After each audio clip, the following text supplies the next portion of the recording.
Welcome to the second edition of Keys to Success, presented by the World Federation of International Music Competitions in cooperation with IDAGIO. I'm very happy to welcome today with us the pianist Alexander Gadjiev. I'm your host, Florian Riem. Hello. Hello. Hello to everyone. Thank you for having me. Let's start a little bit with a look back over the 2 years that are now behind us. What a strange time for artists, for musicians in particular. For more or less a year, you had to stay at home, had to practice, were always alone with your piano, couldn't go out, couldn't perform at all. And then finally, the restrictions were lifted and concerts began to start again in some parts of the world. In others, they remained very elusive, such as it was the case in Sydney, where you won the first prize in the Sydney International Piano Competition last year. That competition was held entirely online, and I'm sure that was also a very different experience for you to do this. And I would love to hear a little bit more about how this all worked, because I think people don't really know when they hear competition, they think this involves a big concert hall, a big audience and everything, but it also works very differently in this case. Well, yeah, it was really a one-of-a-kind experience. I think nothing similar will ever happen to me, and probably to many other people as well.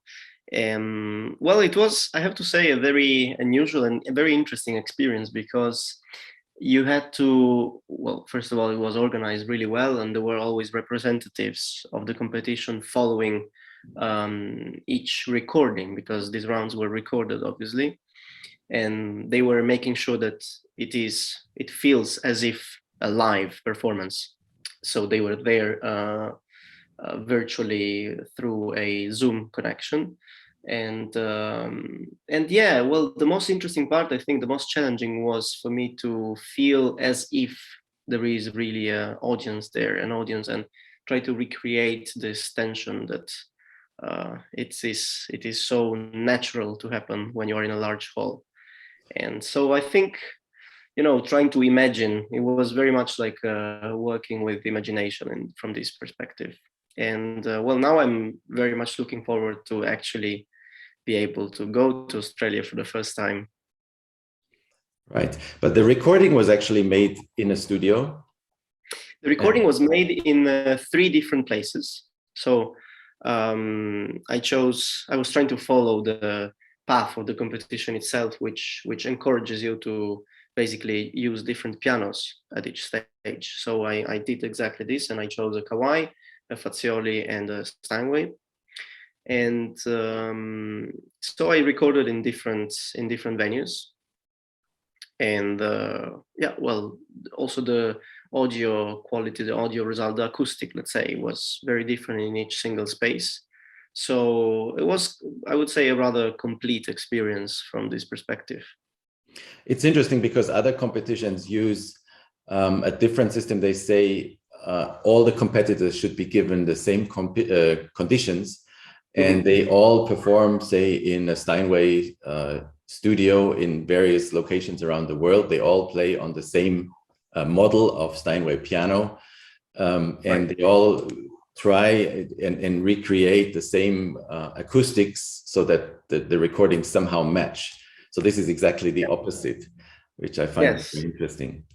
And it's also different from other competitions, right? Where you choose one piano at the beginning and then you more or less stay with it.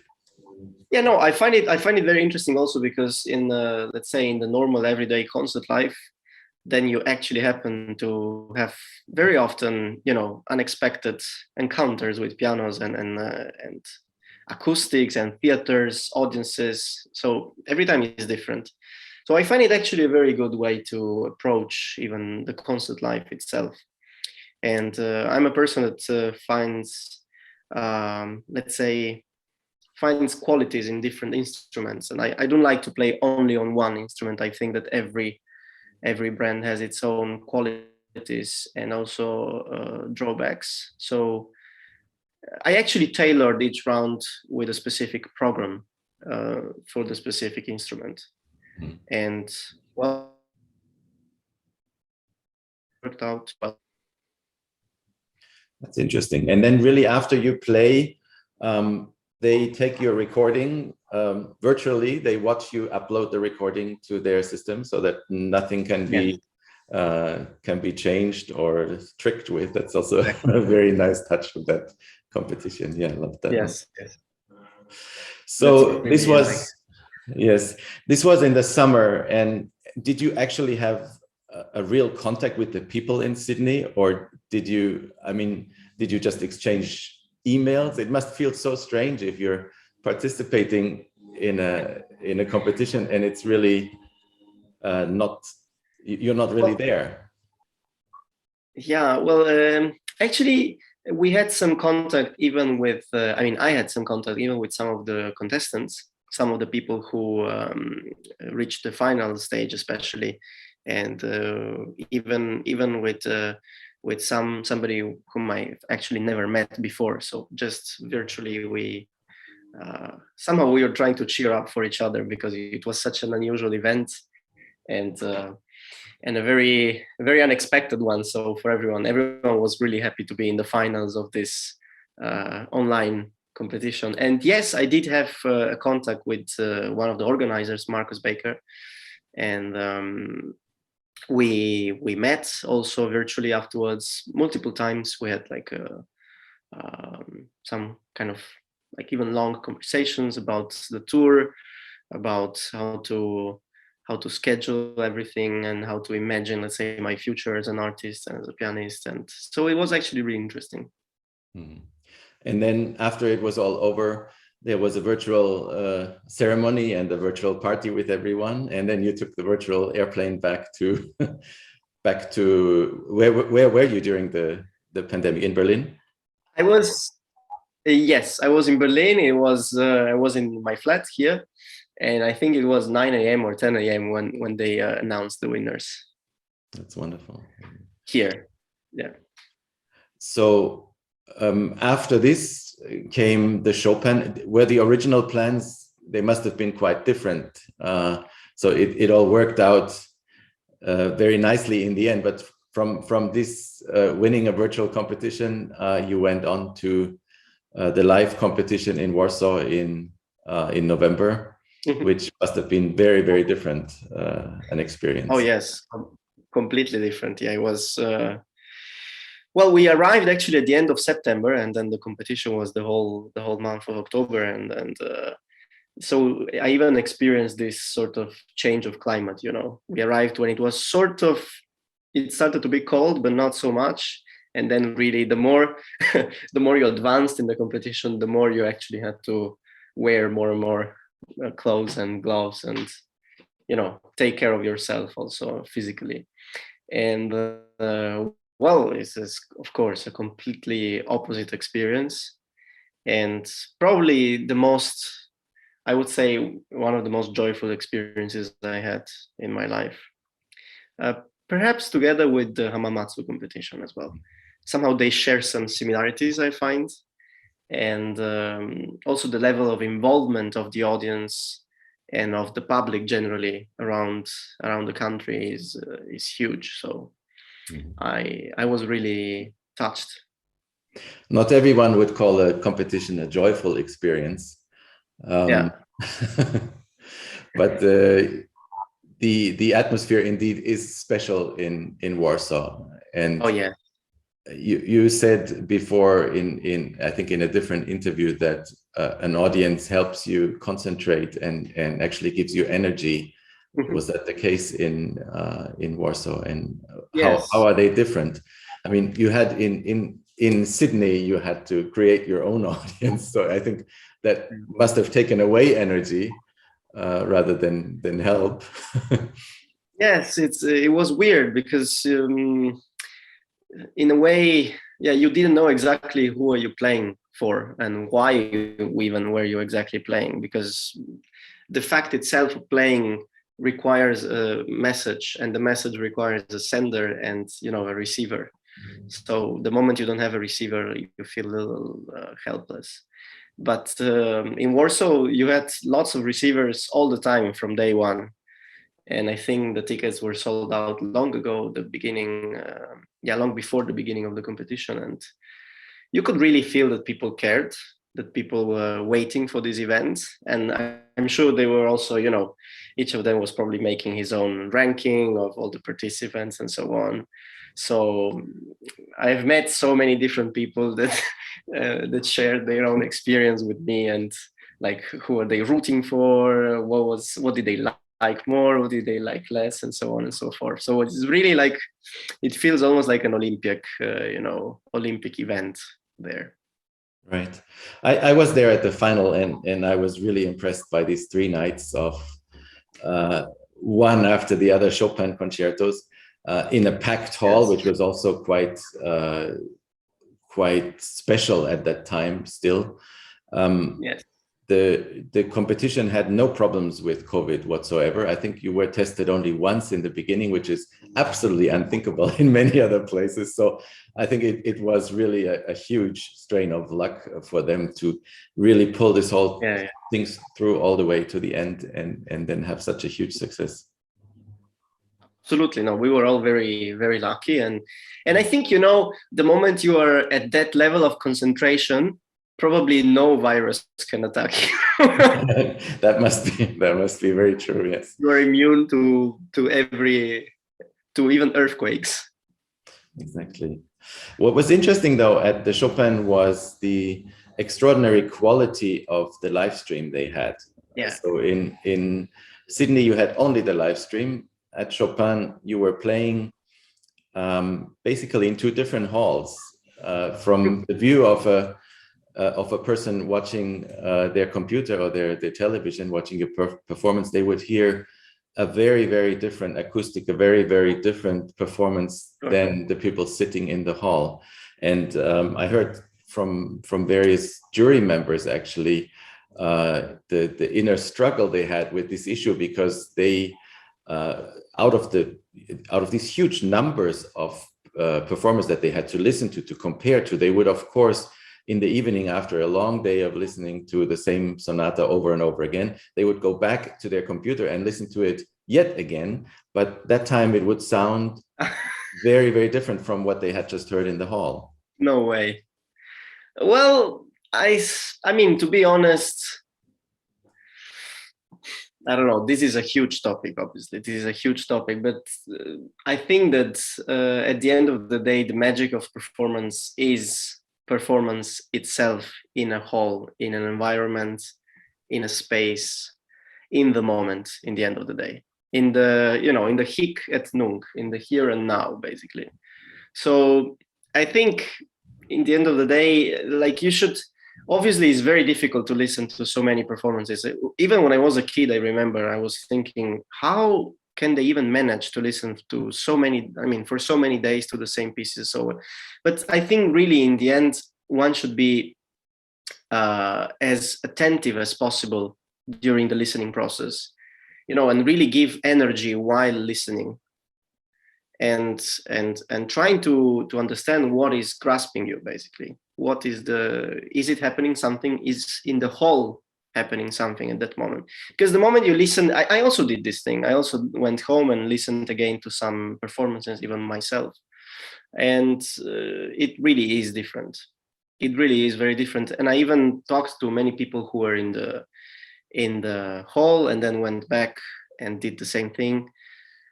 I mean, it's uncomparable in a way. It's beautiful that we have, because you can share this as a document, basically. You can share it as a, like as a, almost, you know, as a witnessing of something that has happened. But the real experience, I think it's only in the hall and nowhere else. I totally agree with you. But when I look at the numbers of YouTube views of the Chopin competition, which is, I think, unparalleled in the world, then the whole live streaming becomes a very different meaning, or does it not? Yes.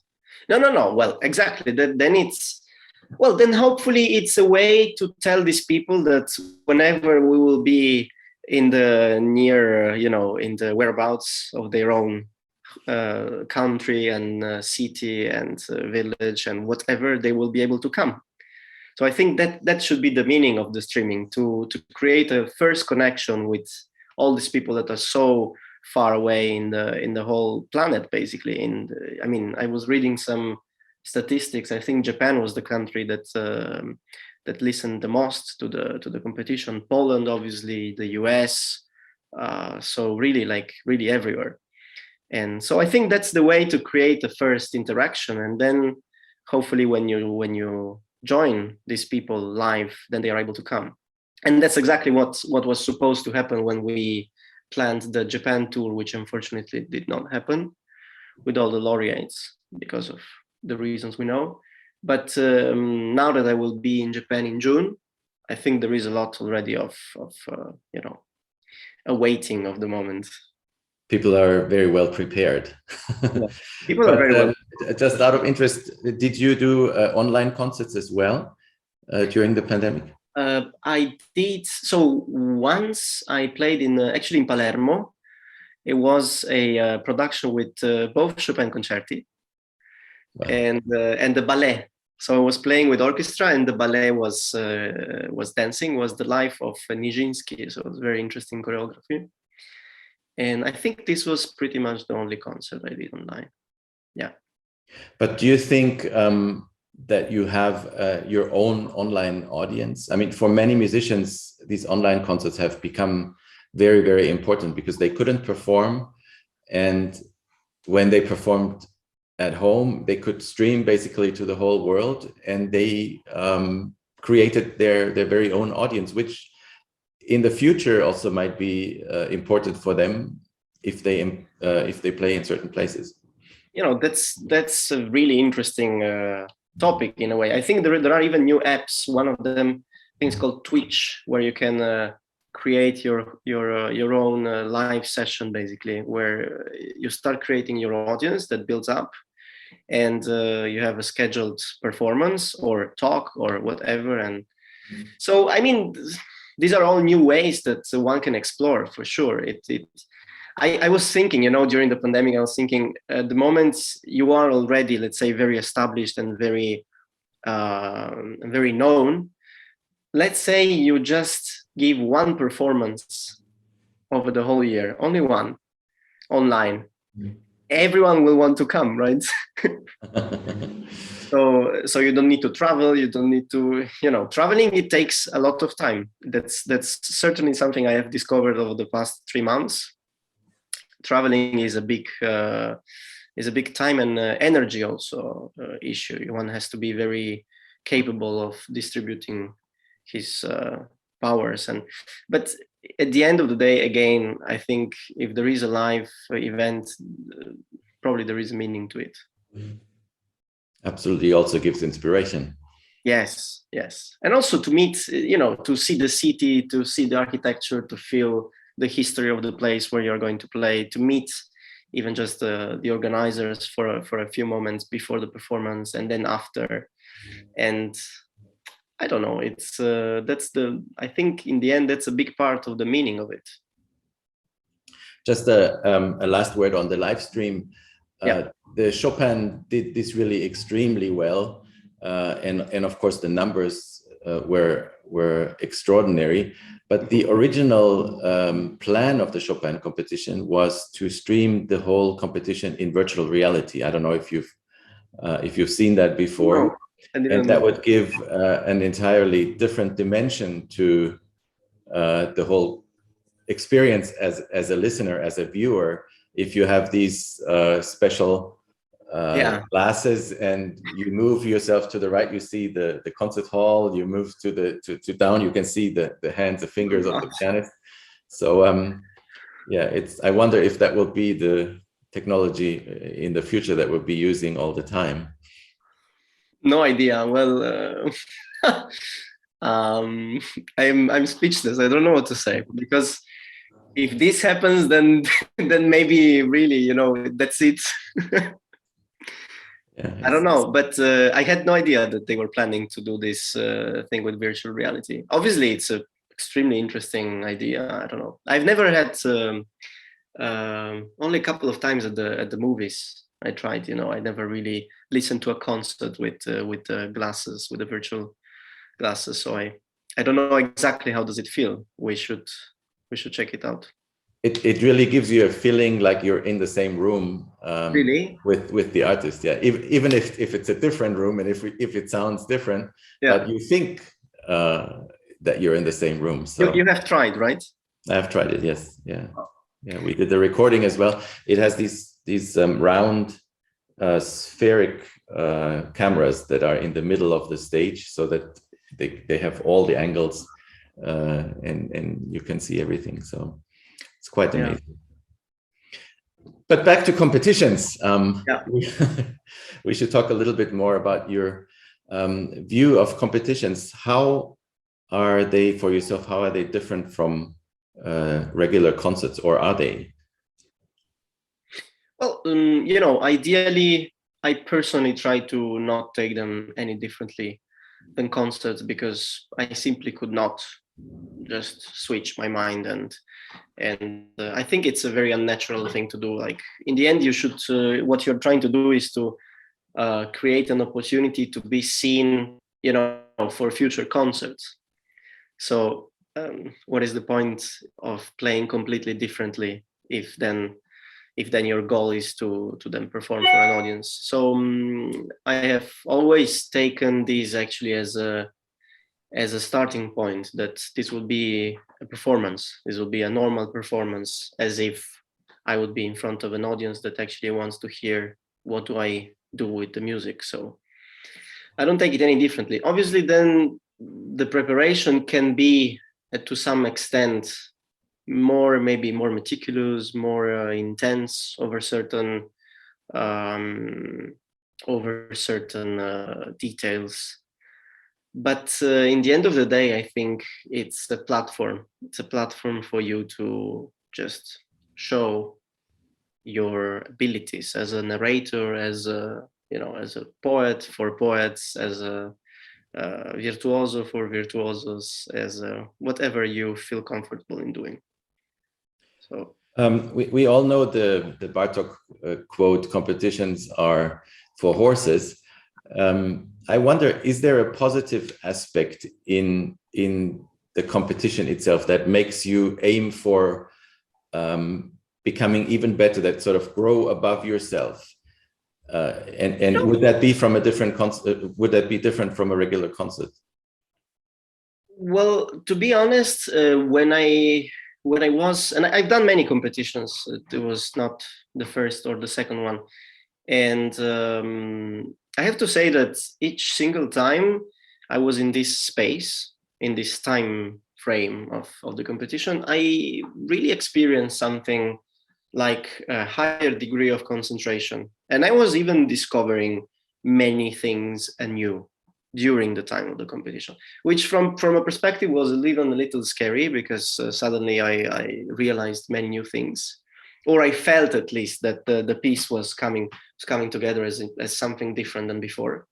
And even during the Warsaw competition, the Chopin competition, I still remember before the semi-final, I practiced for like the whole morning. I was practicing Polonaise Fantasie, and suddenly this music really, I don't know, it completely went to another level for me during this time. I don't know, somehow probably the level of intensity that you put in sometimes can be dangerous. Sometimes, of course, it can be dangerous, because you can overplay, over practice, overreact to certain things. But the moment you understand how to deal with yourself, which is not easy. And actually, I still remember there was a guy when I was in Hamamatsu who told me, was a participant who told me, competitions are not with anyone else, they are just with yourself. And that is something that stayed with me for a very long time. And I still think that that's absolutely true in every aspect of life in the end, not just in the competition itself. But yeah, for me, they have been mostly a very growing time, let's say, time to grow. And also time to meet new people in the end. I have made lots of friends in competitions, strangely enough. Yeah, you said learning to deal with yourself. Yes. How do you deal with your nerves? Are they an issue, and how do you overcome this Well, this stress, this pressure? certainly, I think that maybe sometimes we don't realize, but tension adds up over the years even. So maybe when you are even younger, when I did my first ones, I didn't care so much. And then yes, then the more you advance, the more you realize there are certain things that maybe put you off the track. There are certain things, creating your own schedule, taking breaks, even breathing normally, doing some physical work, some physical exercise, and don't repeat compulsively. Avoid compulsivity as much as possible. So of course it's easier said than done, but it's really like almost number one thing, I think, especially for instrumentalists in this sort of mindset, to avoid compulsivity, to be listening as much as possible, try to be in the zone as much as possible. To be yourself. To be yourself, yeah. Even when you come out of the dressing room and the camera is looking straight at you. Well, then just smile. Yes, exactly. Was this different for you when you first began playing competitions, like in Hamamatsu in 2015, I think it was, right? Yeah. Well, in Hamamatsu, I had no expectation, which was a very good approach. And the moment you have expectations is always more difficult, because then you're putting pressure to yourself. And I think you shouldn't put pressure to yourself. You should put pressure maybe to what you're doing rather than to the result. Because it's always not very good, I think, to focus on the result, but rather on the process. The moment you focus on the process, the result will come by itself. But the moment you start focusing on what result you want to have, then then you're creating more and more obstacles to yourself. And I remember in Hamamatsu, it was so far the other side of the world, different time zone. I didn't know anybody, so I was like, okay, that's very. It's a very pleasant environment, and obviously the organization was phenomenal, and the people there, and I just felt really, really at home for some reason in Hamamatsu. That's interesting. And yeah, so and then, as I said, I made friends there, and the food was very nice. Like it's very good also to enjoy a little bit this time, to find some nice places where to maybe eat something, to have almost a little ritual before playing, or just wander around, and yeah, to be inspired also by the place itself.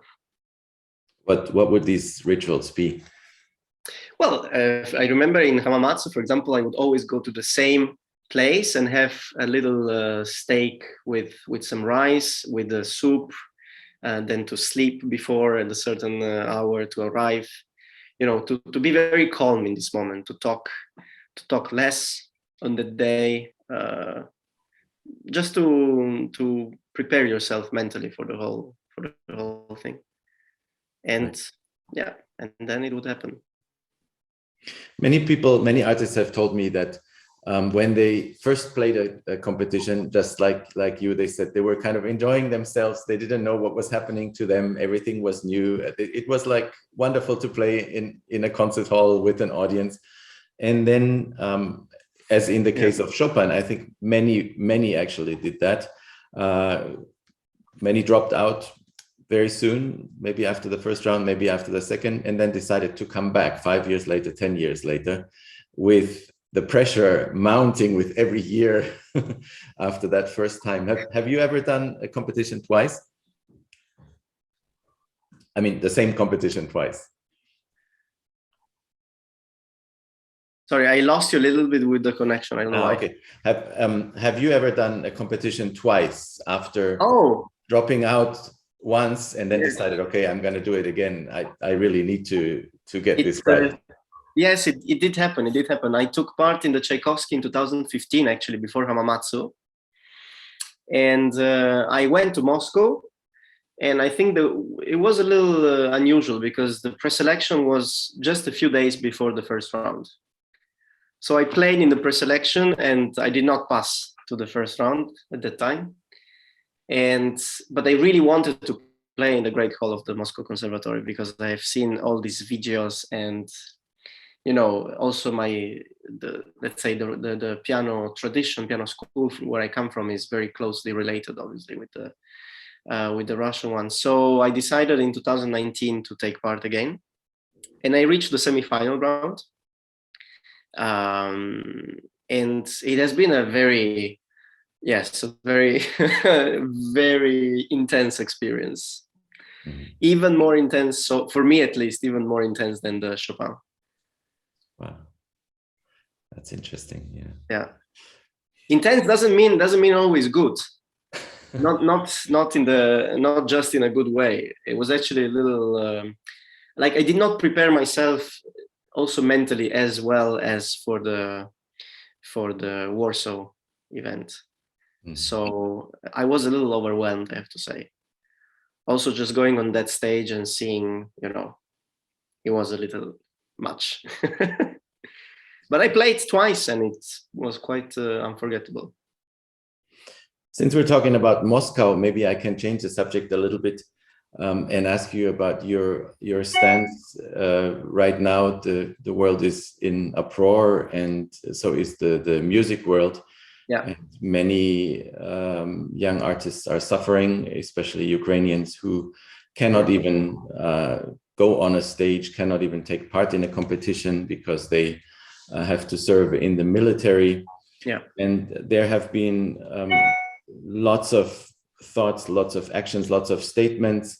The World Federation actually is trying to help Ukrainians, trying to support Ukrainians, but at the same time also trying to not too strongly get into a division and sort of put the Russians on the side and not let them take part in competitions anymore.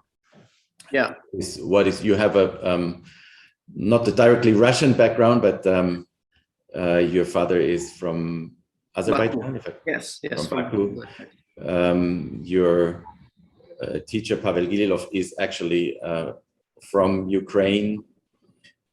How do you feel with the Ukrainians? Do you think they are right in asking for the Russians to be cut from competitions? We should not let them play. Do you think we are right if some orchestras, some organizations, for example, are cutting Tchaikovsky from their programs, or restaurants are cutting beef stroganoff from their menus, which is a bit extreme? Well, this sort of, I think it's called cancel culture. I think the term has been already used many times in the past. I've never been a great fan of canceling the past and pretending that something never existed, or expecting that actually, I don't know, we are complex, we are complex human beings, and it's not that if you just remove a beef stroganoff from the menu, then suddenly you proved something to the world. I'm not sure that's how it works. On the contrary, what I believe is that culture is probably one of the really very few fields, together maybe with science, that can work to aims that are much bigger than the single person, much bigger than a country, bigger than, any things that divide people. So the musical world is actually one of those worlds where people can actually find a common language. And so I don't think that there is any point in what is strictly related to culture. So music, literature, and sciences, and whatever has the goal and always had the goal to unite people in the past. I don't think there is a purpose and there is a point in those fields to separate people. Obviously, the situation is tragic, and I see, I've been recently in Poland and I live in Berlin, so especially in Poland, I've seen how really active the population was and is to help really to a very large extent the refugees that are coming, and they are really thousands and thousands, I think millions already. And in Berlin as well, I think even in the building where I live, we are hosting a family from Ukraine. So obviously the situation is just horrible. But from this perspective, and then from here to just say that Russian should not take part in competitions, that's a little, I find it a little unrelated simply. And I mean, following this line, we could also say that we should not speak Russian, or we should not, you know, read Tolstoy, or also this thing of removing Russian composers from the programs is something that personally I find far from my from my feelings, from my way of thinking and feeling the situation. I'm not sure that's how it should be done. Also, you know, so many composers, I think Prokofiev was actually born probably in what today is Ukraine, if I'm not mistaken, and but he was born in not in Soviet, but he was born in what at that time was Russia. So what to do with a composer that geographically today would be in Ukraine and at that time not? So it's not, nothing is that simple. So I think just simple solutions are never the right ones, probably. Thank you. We're almost getting to the end of our talk today. Maybe to get back to the subject of competitions, you could tell us a little bit, not only competitions, come back to you and your future. Maybe you could tell us a little bit what's in store for you in this year and in the coming years. I saw you have a huge tour coming up in Australia and the Far East. Is that still happening as planned? and what other plans do you have? Many plans, and all very exciting, I have to say. There is, as you said, a long tour in Japan, and that is still up to date. So I hope to carry it actually out, and obviously in Australia, as we said also before. And actually now in a few days, I'm going to Bulgaria for the first time in my life. I'm playing also for the first time Prokofiev First Concerto. So that is going to be very exciting. Then projects also with the BBC orchestras, with the Rai Orchestra in Italy, in well, a lot in Poland, as you can imagine, in Paris, in Berlin, concert house. So very many things ahead, and also behind me in these months, a lot of things that happened as well. So I'm really excited and, well, just happy to bring music to so many different parts of the world. All the things you were longing for during this long pandemic. Yes. And on top of it, you will finally play on the stage that the competition in Sydney should have been at in reality. Yes. Would you like, as an end, to give a word of advice to young pianists, to young musicians who are just applying now for their first competition? What should they look for? What they should aim for? What is really important in you, from your point of view, for them? What should be the main idea behind a competition? Well, I think the main idea is to give the best of yourself. I'm very sure about that, and I think everyone would agree. And I think it's really a time, and the preparation is the most important, I think. Not just the event itself, but really how you prepare the months before. What do these months mean to you? Also with your mind, try to imagine what will happen. So when you take part in a competition that requires, for example, to play 3 or 4 times, that's, you know, it's a big repertoire, it's a large amount of works. And really just try to imagine, just try to be in that area. Try to imagine how will you feel after you play the first time. You will have only 2 days to, you know, warm up and rehearse for the next round. Try to concentrate, try to build up this, these capabilities, because these are things that actually everyone can learn. It's not that we are born with the ability to play 3 hours repertoire in a week. These are things that you learn, and you learn how to deal with yourself. You learn what is very important for you, what is easier, what is more difficult. And one thing I would tell to all the people is don't run away from what is difficult. Don't run away from your insecurities, and actually try to face them, pinpoint them, and try to ask yourself, why is this difficult for me? And what can I do in order to make it one step easier? Wonderful. Thank you so much, Alex. Really appreciate taking time for us.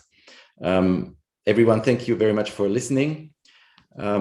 We all will see Alexander Gadjiev hopefully in a real concert very soon, somewhere around the world. I definitely look forward to see you live on a stage somewhere soon.